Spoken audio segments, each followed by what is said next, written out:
Air travel and investigates the humour of the subject with the help of Alfred Marks.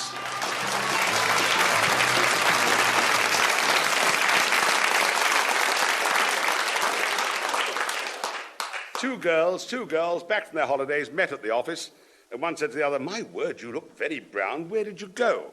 First one said, "I don't know, we flew there." Frank, do you know how to recognise Irishmen at airports? No, how do you recognise Irishmen at airports? Well, they're the ones who throw bread to the helicopters.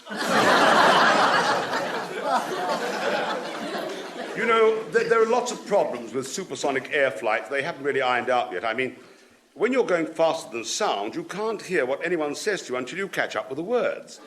Now, there was a case on Concorde recently where a bloke said to an air hostess, "Could I?" And by the time she'd heard him, he had.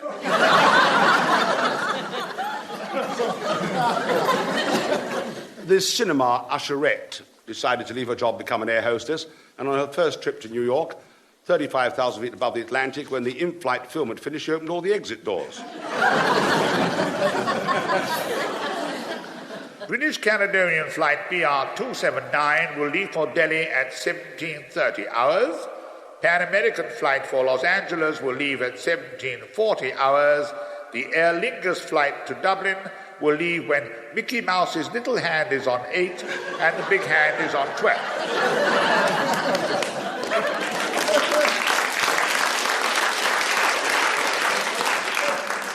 A jet fighter went out of control and the pilot bailed out over the Pacific. He lost consciousness, and when he came round, he found his head was cradled in the lap of a beautiful native girl on this exotic island. She looked at him. He opened his eyes. She said, "Oh, you are well." And he said, "Oh, my word, yes." And she says, "What does my brave hero from the Silver Bird require?" "Water," he said feebly. He must have been thirsty. And she went into the jungle, brought him back cool spring water in a coconut shell. He drank it gratefully, and then she said, "And what does my brave hero from the Silver Bird require now?" "Food," he said. Oh, she returned with a roasted boar and fruit and wine. The pilot ate it all up and fell into a deep sleep. When he woke, the girl was still there, and there he was, cradled in her arms. "Now," she said, "my brave hero from the Silver Bird has eaten and rested. Your strength has returned." And she looked at him seductively and said, "Now, I suppose you would like to play the game that all men want to play?" He said, "Blimey, don't tell me you got a dartboard on the island."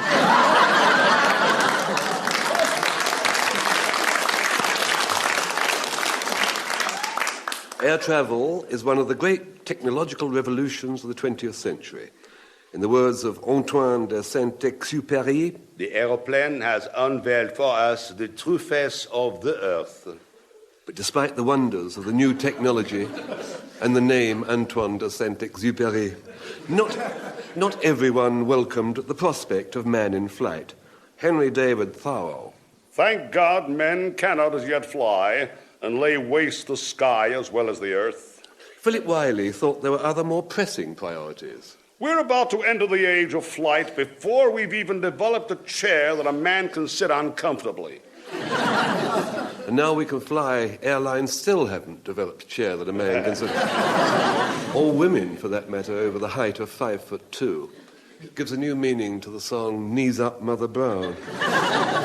Even though it's now becoming commonplace, air travel remains a profoundly exciting experience. The excitement has been well described by Alexander Chase. "Lovers of air travel find it exhilarating to hang poised between the illusion of immortality and the fact of death." The element of danger is certainly a big part of the thrill. Winston Churchill. "Yeah, the air is an extremely dangerous mistress. Once under the spell, most lovers are faithful to the end, which is not always old age."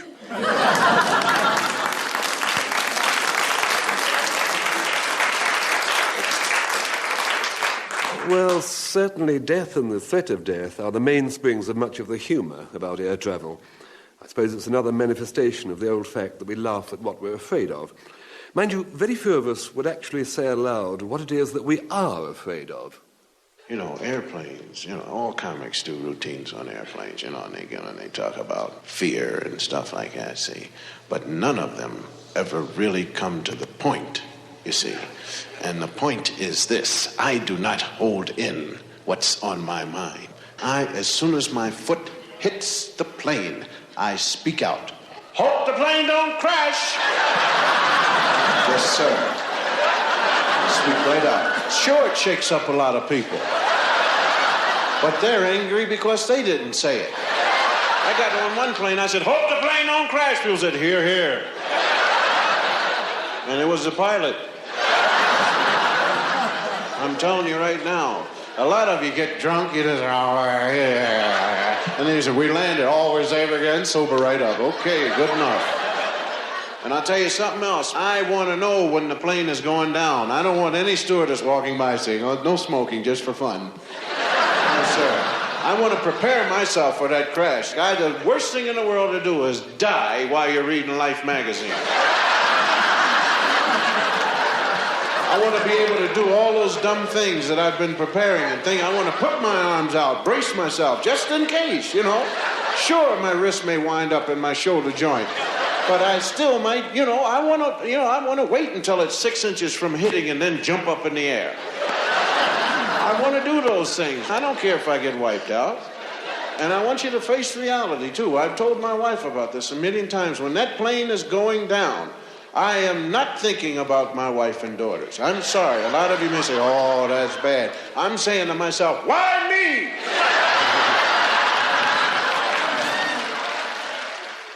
me? Bill Cosby. The trouble with air travel is that it doesn't only involve sitting in aeroplanes. That's a very small part of the process. Other sorts of travel are involved. Neil McElroy. In the space age, man will be able to go around the world in 2 hours. 1 hour for flying and the other to get to the airport. Al Blake. Aeroplanes aren't really fast and luxurious. It's just that anything would seem fast and luxurious after an hour in an airport bus. Yes, the process of getting from your home to your seat in the plane is one long obstacle race. I must say, it's rather marvellous when you think of it, isn't it, that, if you want to go to New York, say, instead of just lying about for days on end, like in a sort of floating Selfridges, doing nothing, eating far too much, all you have to do is just jump on a plane 17 miles outside London at 2 o'clock in the morning.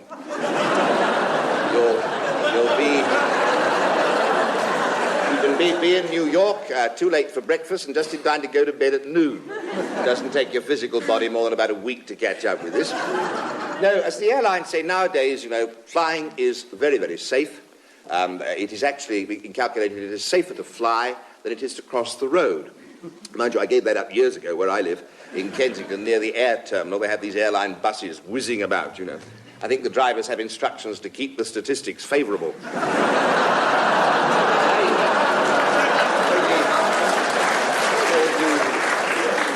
Companies do anything to put you at your ease, whether it is our own BO Airways Corporation or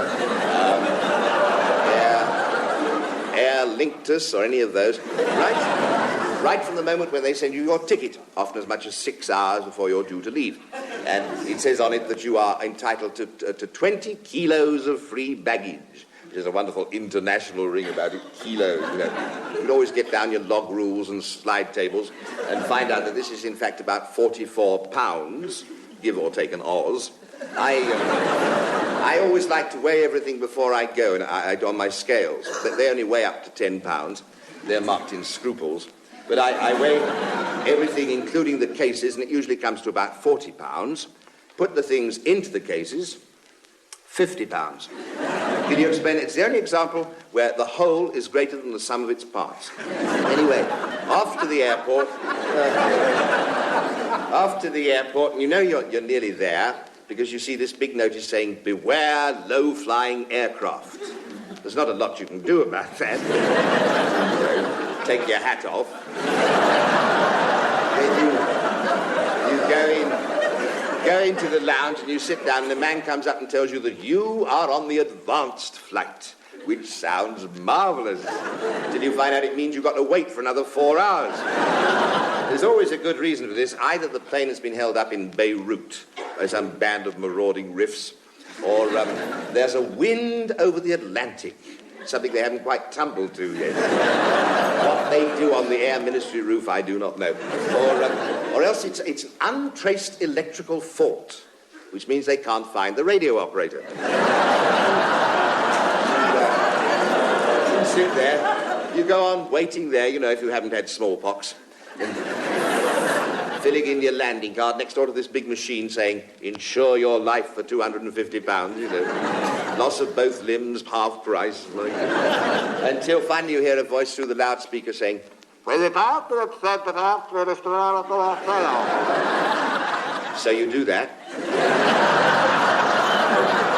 It's all aboard the mystery bus tour, and off we go to the middle of the field. Well, you go in and you find your seat, and you sit down, and you stop smoking, and you fasten your safety belt, and you take your hand baggage out of the hand baggage rack and put it on the floor. They're very particular about this. And then a very nice lady comes and tells you what to do when you come down in the water, and what to do when you stop breathing, and finally it's time to go. And it chocks away, and they start up the engines, shh, and the whole plane starts to shake like this. It's like a cat after a pigeon, But I never worried because I know that every tiny part of this great machine is a miracle of modern engineering. Then the ashtray falls off. Oh. Michael Flanders. Air travel is organised and controlled by airlines which, on the whole, are pretty efficient. It can't be an easy job, dovetailing all those highly complex schedules and satisfying the booking demands of millions of passengers. Here are a few extracts from letters reputed to have been sent to airline booking offices. First to one in New Jersey.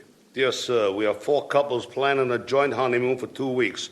Please send me descriptive literature. Not through the U.S. mails. Get you for that. One from Nebraska. Dear sir, please can I book 2 seats on any flight going anywhere that's showing Gone with the Wind as an in-flight movie? And nearer home from Heathrow. Dear sir, I understand that next Monday's flight to Rome is fully booked, but would like a seat with a good view if anyone drops out. Mind you, the airlines do sometimes slip up on the way they sell themselves. The good airline slogans stay in the mind, but some of the less effective ones are quickly forgotten. Ones like this. Discover the Far East convenience. Fly Cathay Pacific. Nasty thought, isn't it? Here's another. Come to the Fun Airline and let us take you for a ride. And finally... On our airline, the planes come first, but the passengers run a close second. Airlines vie with each other fiercely in their advertisements, each one trying to bring you greater comfort, greater speed, or a more attractive package tour. Hello, holiday makers. Here we are with the holiday offer of a lifetime. With Belson's, you have wined and dined on Mulligan stew and enjoyed 7 windlash days in Albuquerque. You've enjoyed our colourful holidays on the Costa del Living. Last year, you spent 78 days at sea in an open sampan under a Liberian flag of convenience due to a cock-up at head office. But now we proudly present 14 days at Gatwick. Relax in Gatwick's delightful lounges. It's seating, it's gay music, it's announcements. Spend happy hours waiting for drinks at one of the many enchanting bars. Lose that oh-so-tiresome luggage and enjoy the holiday of a lifetime. It was a wonderful holiday. One could lie on one's bench and see the world go by, and one was always bumping into people, always. The food was outstanding. So often abroad one is served with foreign food, and unless armed with a box or two of the traveller's friend, can easily come unstuck. When one asks for a hot dog here, one gets a hot dog, and not Jack Russell Vindaloo, open the window and run for the loo. It is a quip. I shall never forget the many exciting walks. Some evenings, Ben and I would stroll along the promenade and look at Gate 8, or sometimes, if the mood was upon us, Gate 9. On one occasion, we took a guided tour to Gate 26 and saw the whitening bones of some poor travellers who had lost themselves looking for Flight 2063 to Minorca. My word, now, the ruins of Gate 37 rich in legend. Yes, get that high octane down your lungs. Book now for 14 days at Gatwick. Many stay longer. That was William Rushton. In spite of the inconveniences of modern air travel, one must not forget the great technological achievement that the aeroplane represents. The desire to be able to fly is as old as mankind. One can trace its development from the legendary Icarus through Leonardo da Vinci to the Wright brothers and other pioneers of the century. But not everyone thought it was a good idea. A couple of centuries ago, William Law said, "What can you conceive more silly and extravagant than to suppose a man racking his brains and studying night and day how to fly?" Fortunately, others were more optimistic of man's chances. In the last century, Samuel Butler said, "Whatever any other organism has been able to do, man should surely be able to do also, though he may go a different way about it." And man's technological genius did contrive quite a few different ways to go about it. Enormous advances were made, like this one reported in a Sunday newspaper. 30,000 feet is a great height for aircraft. 40,000 feet, to which it is said the Messerschmitt 109F can get, is greater. True. Now the technology is so advanced that space travel is no longer just a science fiction dream. That, like all advances in flying, was frowned on in its infancy. The Times printed this note of caution. "Let it be said that even under the best conditions, any trip outside the Earth's atmosphere must be reckoned an extremely hazardous undertaking." Thank heavens the Times pointed that out. The Daily Express was more worried about the moral implications. "Russia is planning to send a man and a woman into space together, and they may not be married." While the Glasgow Herald, a more practical paper, printed this very useful suggestion from a reader. "In view of the great expense and difficulty involved in firing rockets at the moon, I suggest that future attempts should be made when the moon is full. There would be a better chance of hitting this larger target." As space travel has become almost commonplace, so has supersonic travel. And it won't be long before there's travel beyond the speed of light. Must be a word for that. Superluminary. Supersonic. Well, anyway, here's an anonymous limerick. "There was a young lady named Bright who travelled much faster than light. She started one day in the relative way and returned on the previous night." There is one comfort that patriots can find in the development of air travel, and that is that at least some of the pioneering work has been British. Hello. Well, first of all, in today's programme, let's look at the most fantastic, astounding and amazing British advance of recent years. Yes, it's the hovercraft. Hooray! Again. Hooray! Since this fantastic, astounding and amazing breakthrough several years ago, the hovercraft has progressed by leaps and bounds, which is why it's so unpleasant to ride in. The principle of the hovercraft is quite simple and can be illustrated by a simple analogy. When you throw a stone into a bucket of water, the ripples spread outwards. Or, to put it another way, when you throw a hovercraft into a bucket of water, the ripples spread outwards. Or, to put it another way, inwards. Recently, fantastic, astounding and amazing British research has been going on to develop a hovercraft small enough to be thrown into a bucket of water. David Hatch and John Cleese. Apart from the nuisance to the passengers, air travel also creates problems for those of us left on the ground. For a start, there's the problem of privacy. With all kinds of unsuitable people up in the air, isn't there a danger of their prying on the earthbound? Ladies and gentlemen, Mr. Alfred Marks will now recite a poem by Hilaire Belloc entitled Lord Highbow. Lord Highbow, getting tired of trains, would binge about in aeroplanes, a habit which would not have got him into trouble had he not neglected what we know to be the rule of common courtesy. Past bedroom windows he would sail, and with a most offensive hail disturb the privacy of those about to wash or change their clothes. Mrs. Whitehouse has got a motion coming against this. Another constant complaint of ground users against air users is that of noise. Of course, there's no way around that. Aeroplanes do make a lot of noise, and the faster the plane, the noisier it tends to be. Many of the complaints from the environmental lobby against Concorde are based on noise. But there's always someone ready with a helpful suggestion for problems like sonic booms. A letter published in the South Wales Evening Post. A simple solution to this dilemma would be for those who live in areas affected by these booms to wear earmuffs. The cost of this measure would be trivial compared with the profits that we as a nation will make from the sale and operation of Concorde. These earmuffs could be manufactured in a variety of attractive colours and could be issued free under the National Health Service, as are spectacles at present. You can just imagine it, can't you? You can take your earmuffs off now, Blodwyn. What? It's a pity that the worries of the environmentalists are not dealt with like the worries of aeroplane passengers, because inside the plane there's always the establishment figure of the pilot, that avuncular, omniscient presence who will provide constant reassurance over the tannoy. Helpful messages like this one. Ladies and gentlemen, this is your captain speaking. I'm delighted to report that we haven't, as we feared, got a bomb on board. At least if we have, we haven't found it. Here's another reassuring message from Captain Shelley Berman. Good evening, ladies and gentlemen. This is your pilot, Captain Holbrook. I just want to welcome you all aboard Flight 714, non-stop to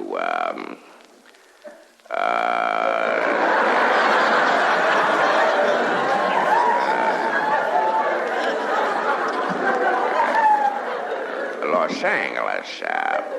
We'll be cruising at an altitude of approximately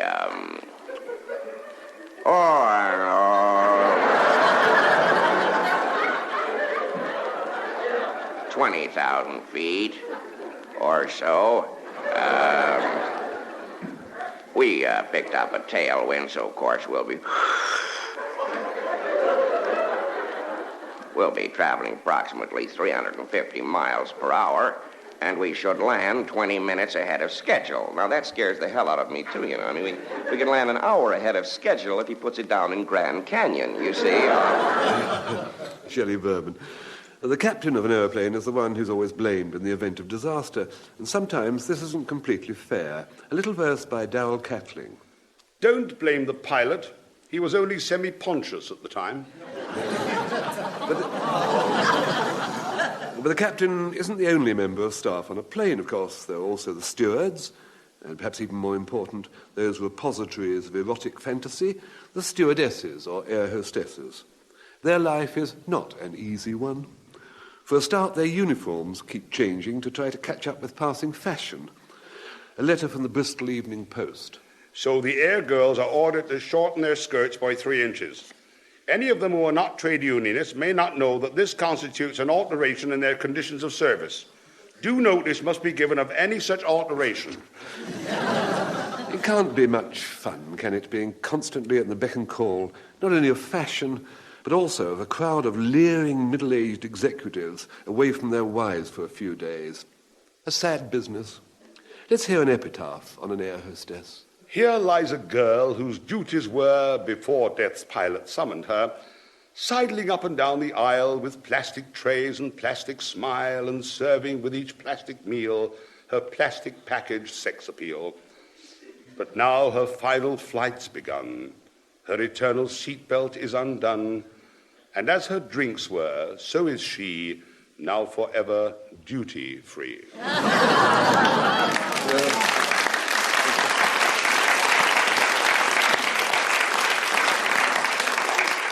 Long applause for that one. The air hostesses, of course, are there, like all the airline staff, to build up the confidence of the passengers. After all, as I said at the beginning of the programme, deep down, most people are terrified of flying. So let's hear another confidence-inspiring captain's message, this time on a charter airline. None other than the Mrs. Grace L. Ferguson Airline and Storm Door Company. You're the navigator. You ought to be able to figure out where the hell we are.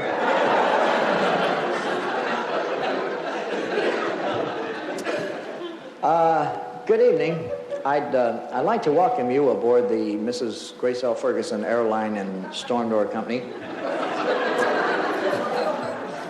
I don't know how much you know about our airlines. We've only been in business about a week.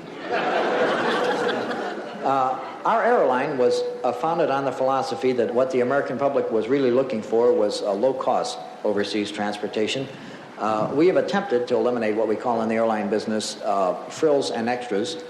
like maintenance and radar and a whole bunch of technical instruments up in the.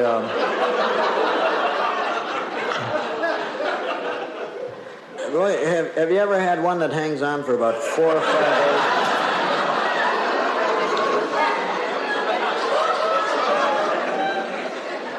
I don't mind the headaches too much, but it's that damn double vision that just. Oh, incidentally, I want to apologize for your having to stand all the way. If I can give you a little tip there, every half hour or so, you want to alternate your arms through those straps above your head. You folks flying tourists, you don't have any straps.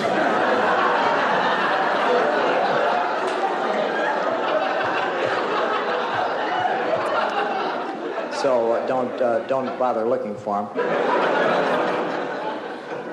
Well, we're going to have a little drill in a few moments by our two stewardesses, Trixie and Bubbles. Well, I'm sorry, Miss Watson and Miss Savage.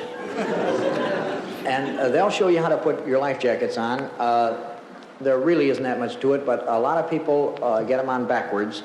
And, well, that way you're going to wind up with your face in the water. If we should have to ditch, you'll receive plenty of warning because our co-pilot becomes hysterical.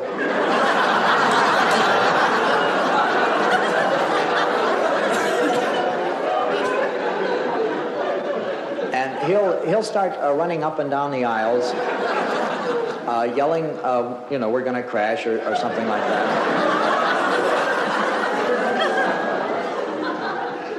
Actually, he gets kind of panicky, and it isn't always too easy to understand him.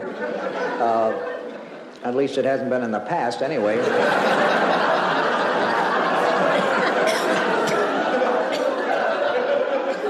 So if you see him running up and down the aisles, and you can't make out what he's saying, you might slip into your life jackets.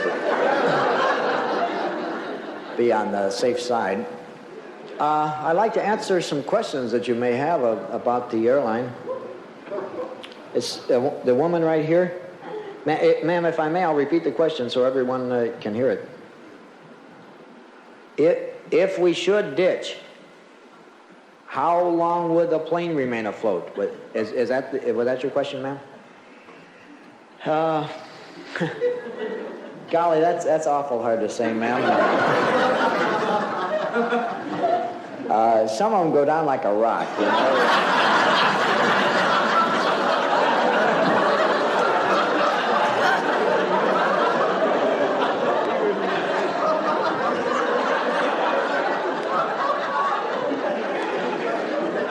And then, I don't know, for some reason or other, others will stay up for 2-3 minutes. It's Bob Newhart. For those of you who've been listening to this program on their car radio on the way to the airport, we hope we've restored your confidence in flying. And here's a final comforting thought from Shelley Berman. Flying is still the safest way to fly. Next week, we'll be back again, looking at the humour of consumer affairs. Until then, chocks away. Contact.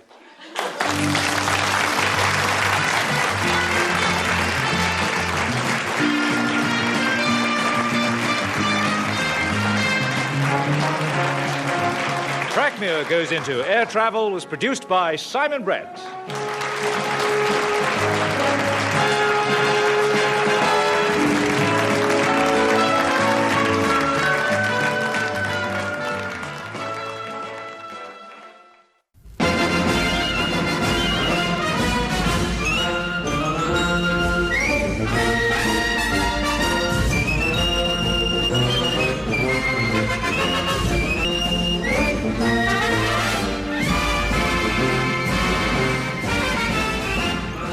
Frank Muir goes into food and investigates the humour of the subject with the help of Alfred Marks.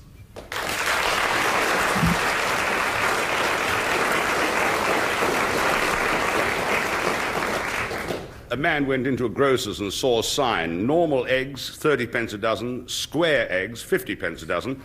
He asked the manager what the extra 20 pence was for, and, said the reply, that's danger money for the chicken. Waiter, what do you call it? It's bean soup, sir. I asked for its recipe, not its history. There was a Scottish baker who tried to economise by making the holes in his doughnuts bigger. He soon gave it up, though. The bigger the hole was, the more dough he had to put round it.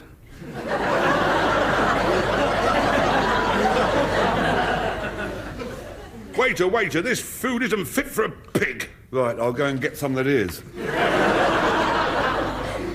Mrs. Cohen and Mrs. Levy met in the street. Shh, said Mrs. Cohen. Don't tell a soul. I'm having an affair. Oh, said Mrs. Levy. Oh, who's doing the catering? Waiter, do you have frog's legs? No, sir, I always walk like this. Mark 2. Waiter, do you have frog's legs? Yes, sir. Well, hop over the counter and get me a sandwich. Waiter, there's a fly in my soup. No, sir, no. Actually, that's the chef. For the last customer was a witch doctor.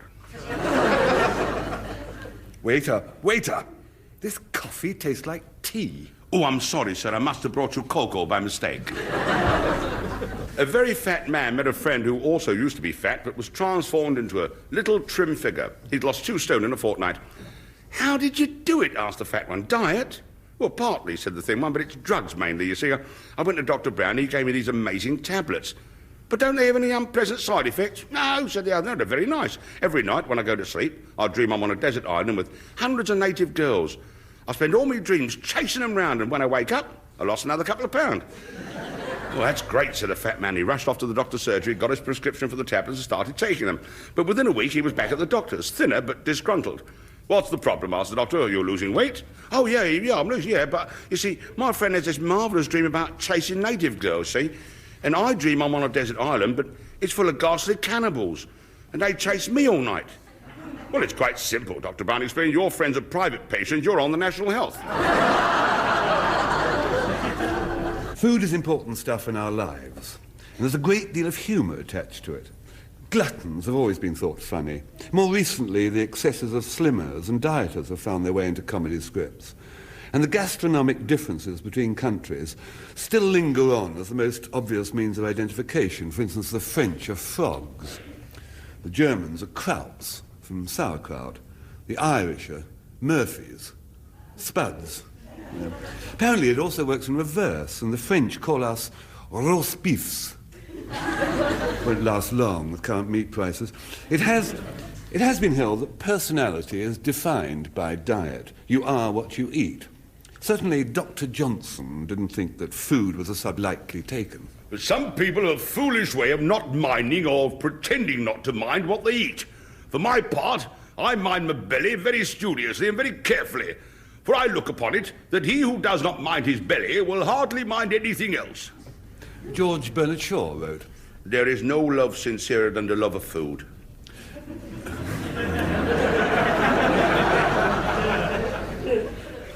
Guy de Maupassant, a French gentleman, was even more lyrical on the subject. To be without a sense of taste is to be deficient in an exquisite faculty, that of appreciating the qualities of food, just as a person may lack the faculty of appreciating the quality of a book or a work of art. It is to want a vital sense, one of the elements of human superiority.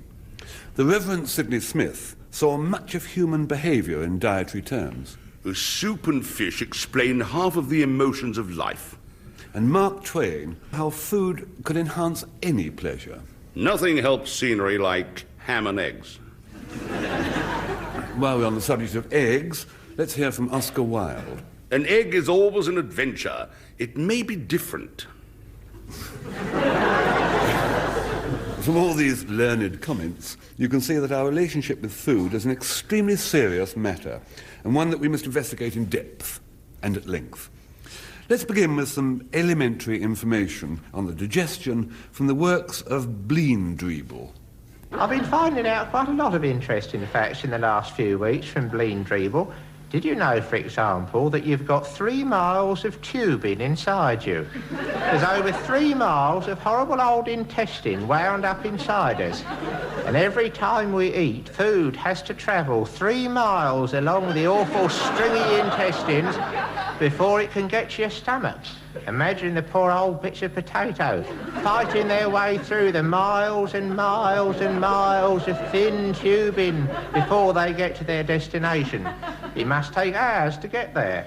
Of course, this means that none of the food we eat is ever really fresh.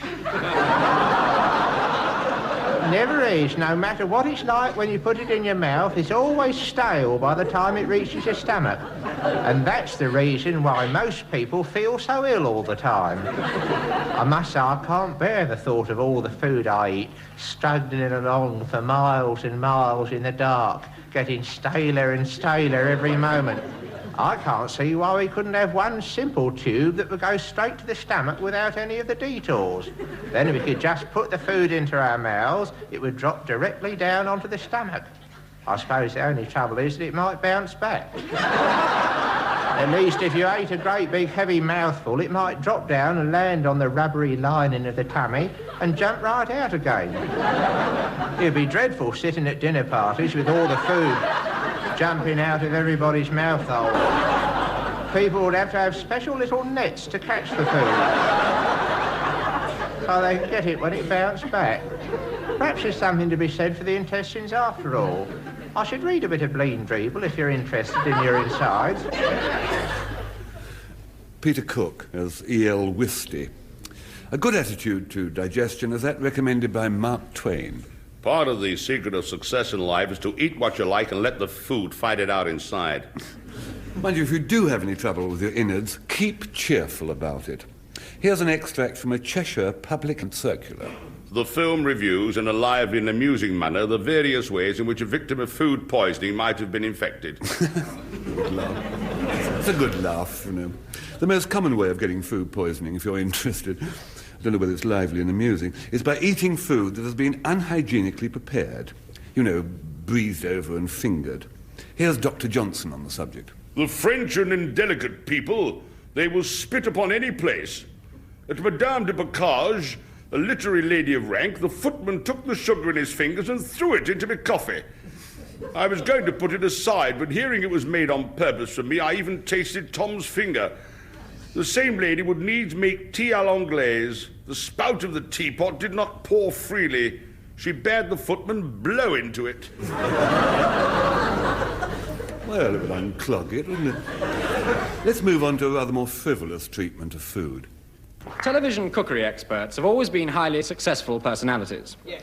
We wondered what it would be like if they were ever cast in a radio play. Now, I say that to justify... But you and I know that this is just an old excuse for lots of cookery puns. Now, listeners may be interested to know that the BBC's official entry for the Eurovision Pun Contest will be selected from the following playlet.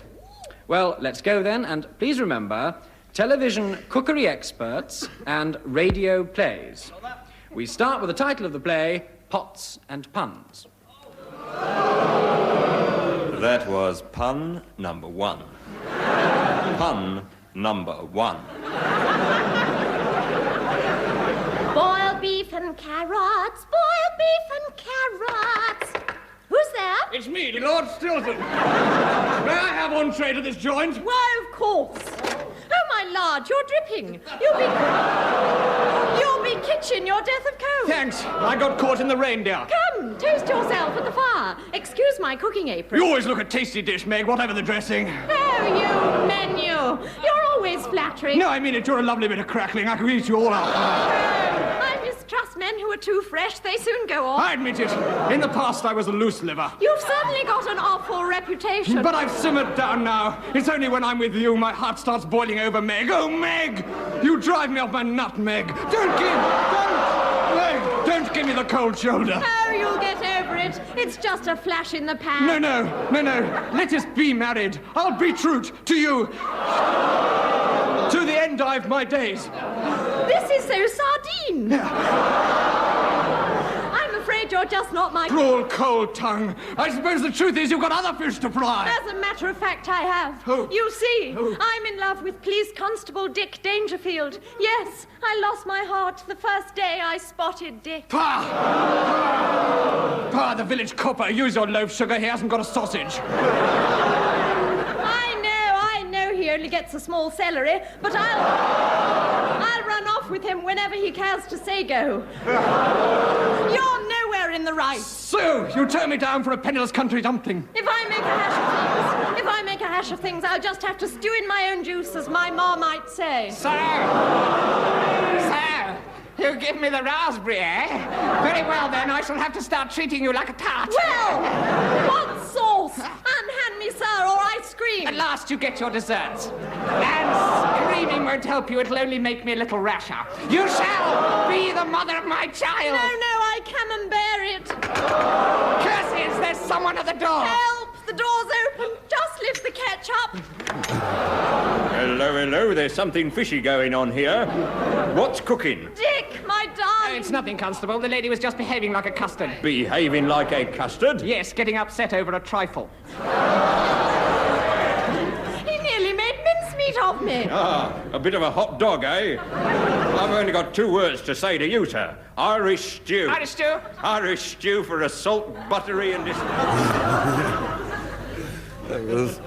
I'm sorry I'll read that again, team. Marvellous classic old sketch written by Douglas Young and adapted by Tim Brooke-Taylor. One of the most popular spin-offs of the food industry is the enormous market for books of recipes.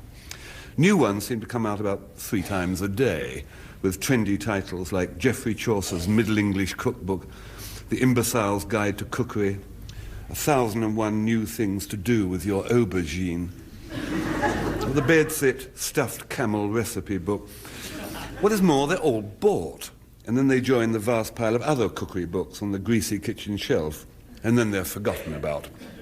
I should think, apart from 1 or 2 invaluable volumes, the average new cookbook is used by the average housewife about once. But that's not the point. A new recipe can add a touch of the exotic to a mundane meal. Here's a notice from a Cheltenham food shop. Cotswold mushroom pie, genuine French recipe. Let's have a few real recipes now while we're on the subject. First, from a daily paper. Take some eating pears, peel them and cook them slowly, standing in water flavoured with 1 vanilla pod. A question was asked in the United States Army Times, how can I give summer sweet potatoes more flavour? Try adding a tablespoonful of water to the water in which they're boiled. Or from the American Weekly. Peanut butter grilled corn. Husk fresh corn, spread ears lightly with peanut butter, wrap each ear with bacon slice, fasten with toothpick. Place on grill, turning until done, about 10 minutes. Or let everyone grill his own ears using long skewers to do so. Touch of the Van Goghs there. Let's move on to a rather more wholesome approach to food. Here's an ode to salad by the Reverend Sidney Smith. To make this condiment, your poet begs the pounded yellow of 2 hard-boiled eggs, 2 boiled potatoes passed through kitchen sieve, smoothness and softness to the salad give. Let onion atoms lurk within the bowl, and half suspected animate the whole.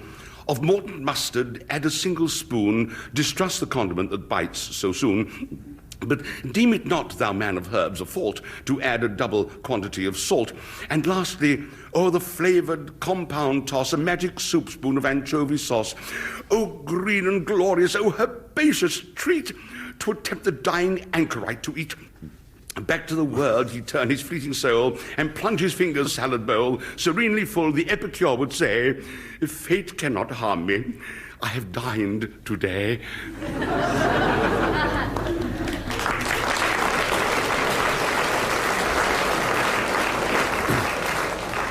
Of course, salad features largely in many diets, since as yet there have been very few scares about the dangers of fresh vegetables. Almost every other thing discredited. Also, salads are very good for the calorie conscious. But diets are not used just to overcome fatness. They can do all kinds of things. I'm 29, single. I neither drink nor smoke. I do not seem to be able to overcome the sex impulse. Is this due to catarrh? And will... and will a diet of vegetables and salads help to abate it? A letter in the magazine Health for All. Over the centuries, the main dietary advice that has been put forward is moderation. Here's what the Talmud says. In eating, a third of the stomach should be filled with food, a third with drink, and the rest left empty. Benjamin Franklin also attacked excess. In mankind, since the improvement of cooking, eats twice as much as nature requires. At the other end of the scale from the glutton or gourmand is the gourmet, whose taste for well-cooked food is one reason why restaurants are so expensive. It seems actually that the more limited the menu is in a restaurant, the higher the prices are. Take, for example, the frog and peach. The idea for frog and peach came to me in the bath. A great number of things come to me in the bath, mainly sort of mosquitoes and adders, but in this case, a rather stupendous idea. I suddenly thought, as I was scrubbing my back with a loofah, I thought, where can a young couple who are having an evening out, not too much money, and they want to have a decent meal, you know, a decent frog and a nice bit of peach, where can they go? Where can they go and get it? And answer came then, none. And so I had this idea of starting a restaurant specializing in these frogs' legs and peaches. And on this premise, I built this restaurant. In these premises, in these precise premises, yes, these very ones. Good evening. Good evening. How long ago did you start this venture? Was it recently? It was certainly within living memory. Shortly after the First World War. Ghastly business, wasn't it? Oh, absolutely ghastly business. And I started it shortly after that, and ever since then it's sort of been here, you know, hereabouts in any case. Yes. And how has business been? Well, business hasn't been, in the strict sense of the word. Rather, let me answer that question in two parts. There hasn't been any business, and nobody's been. It's been a quiet time these last 15 to 18 years. It's been a quiet time for us, really, in the business. But don't you feel that, in a way, you're at some disadvantage being stuck out in the middle of Dartmoor here?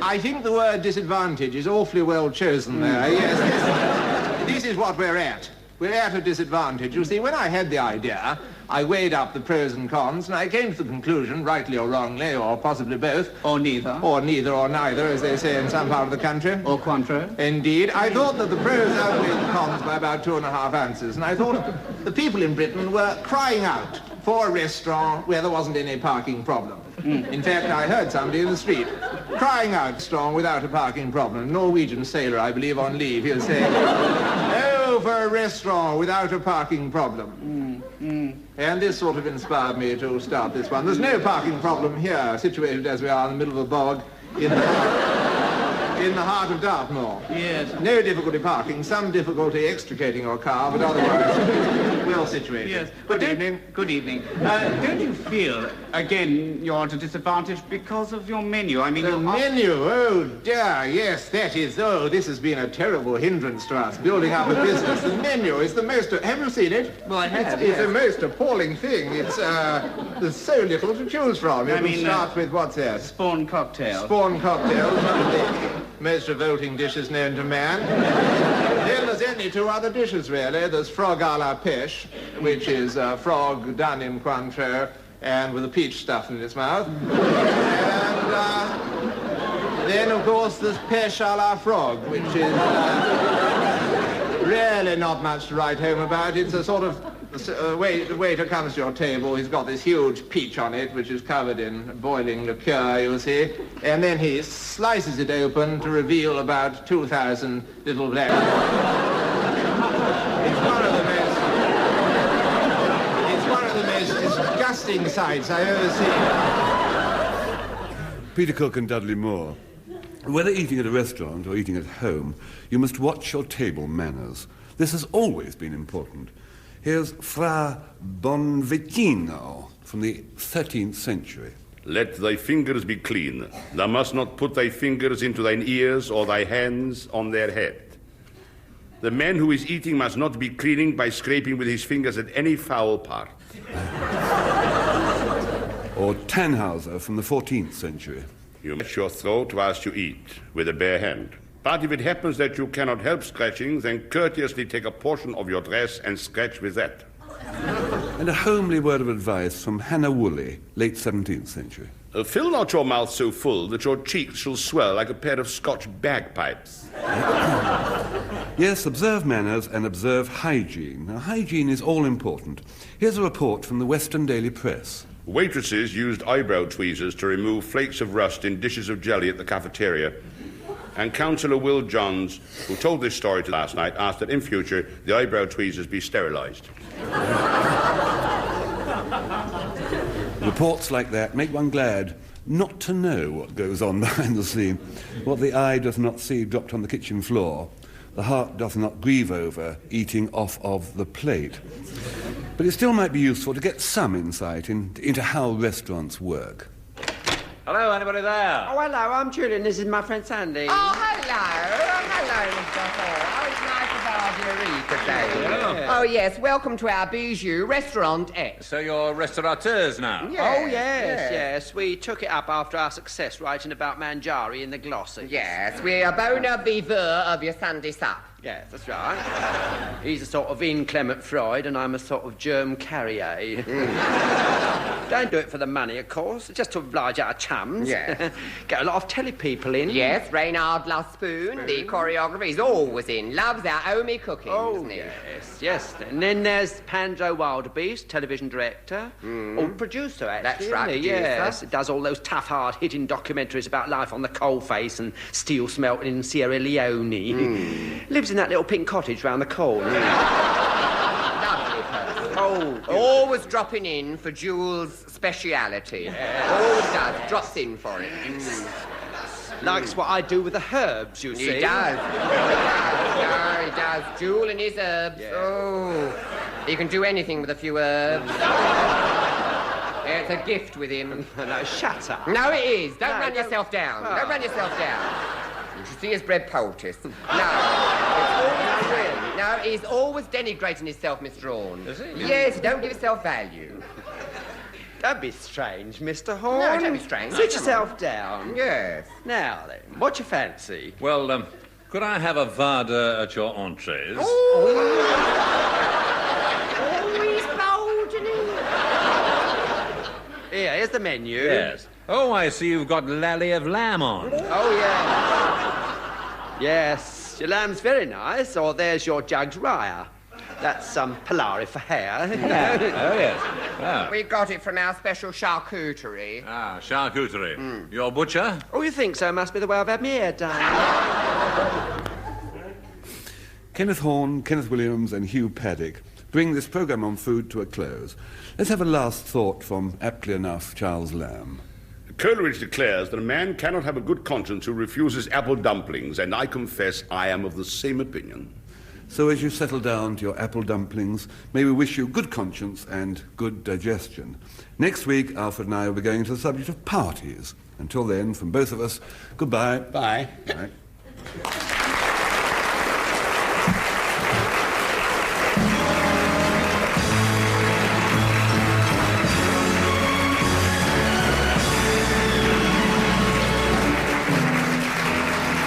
Frank Muir Goes Into Food was produced by Simon Brett and Bob Oliver Rogers.